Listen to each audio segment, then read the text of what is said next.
Yang menjadi pertanyaannya adalah, bagaimanakah caranya Allah memperkenalkan dirinya kepada hamba pilihannya? Jawab, jika Dia mau memperkenalkan dirinya kepada hambanya.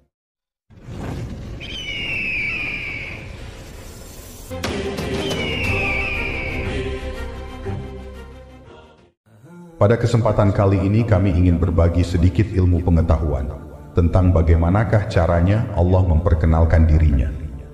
Untuk itu silakan dengarkan video ini hingga selesai agar tidak gagal paham. Banyak dari sebagian orang yang berkata bahwa Allah tidak bisa dikenali, kecuali Allah hanya bisa dikenali jika Dia sendiri mau dikenal. Jika Allah mau dikenali oleh hamba pilihannya, maka Allah akan memperkenalkan dirinya kepada hamba tersebut. Yang menjadi pertanyaannya adalah, bagaimanakah caranya Allah memperkenalkan dirinya kepada hamba pilihannya?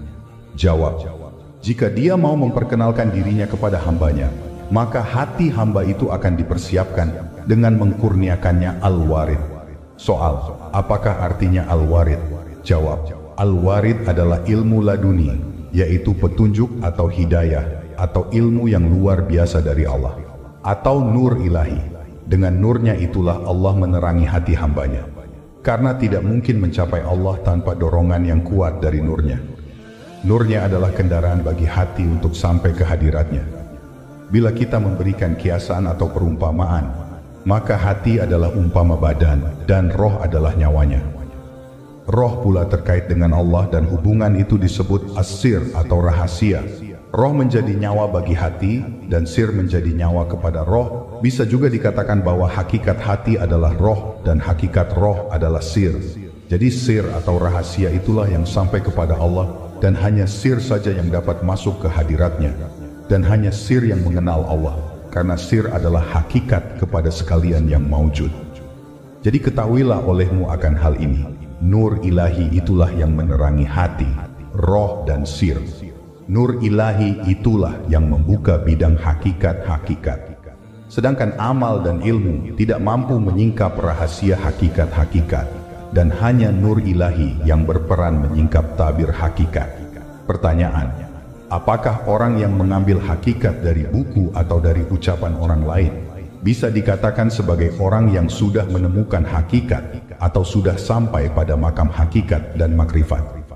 Jawab, orang yang mengambil hakikat dari buku-buku atau dari ucapan orang lain bukanlah hakikat yang ditemuinya, tetapi hanyalah perkiraan dan khayalan semata. Contohnya sebagai berikut. Inilah beberapa contoh bagi orang-orang yang mengambil hakikat dari buku-buku atau dari ucapan orang lain. Banyak dari mereka yang mengatakan, aku tidak ada diri, aku fana, aku mati. Atau mereka mengatakan bahwa sesungguhnya diri kita ini kosong, dan seterusnya. Namun nyatanya mereka masih mengatakan, ini rumahku, ini sandalku, ini motorku, ini kertaku, aku yang sholat, aku yang naik haji dan umroh, aku yang puasa, aku yang berzikir, aku bersedekah, dan seterusnya. Wajar saja hari ini bersedekah, besok masih diingat-ingat sedekahnya. Minggu depan masih diingat-ingat juga, bulan depan masih diingat juga, tahun depan masih diingat-ingat juga. Di manakah perginya yang katanya bahwa dirinya itu mati, dirinya fana, dirinya kosong, dan seterusnya. Dan contoh lainnya lagi, banyak dari mereka yang mengatakan bahwa tiada yang wujud hanya Allah, atau tidak ada yang ada kecuali Allah. Namun nyatanya mereka banyak melihat orang-orang yang kesusahan, namun mereka tidak mau menolongnya.